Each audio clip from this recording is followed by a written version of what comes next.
If you look at the amount of money that has been authorized uh, by Congress for Ukraine since February 2022, it's about $180 billion, give or take, about 180 billion. Okay. America's GDP, if America's GDP since February of 2022 was represented by a $1 bill, the amount of money we've given to Ukraine over the same period of time would be represented like this. You take 100 pennies from that dollar bill, take one penny, cut that penny into 10 pieces, and then take one of those pieces, and that would be what we provided to Ukraine since February 2022. We can easily do this if we want to, if we choose to. But right now, for whatever reason, we've chosen not to.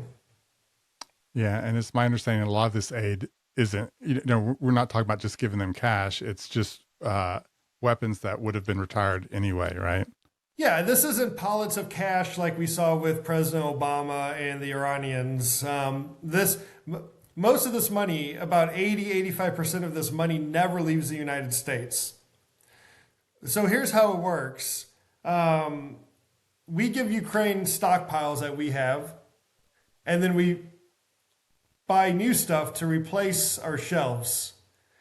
So not only do we get to help our partner weaken one of our top geopolitical adversaries without a single American pulling a trigger or getting shot at, we actually resupply ourselves with newer and more advanced equipment.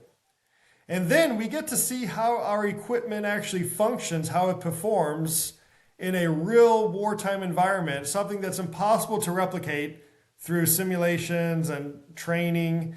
And then we can modify our equipment to make it even better. Again, all without a single American pulling a trigger or getting shot at. And then you have some who say, well, you know what? We're forcing the Ukrainians to fight. We are not forcing them to fight. They have no choice but to fight for their homeland. I always say if Russia stops fighting tomorrow, the war ends. If Ukraine stops fighting tomorrow, Ukraine ends. And this is the situation when you boil it down.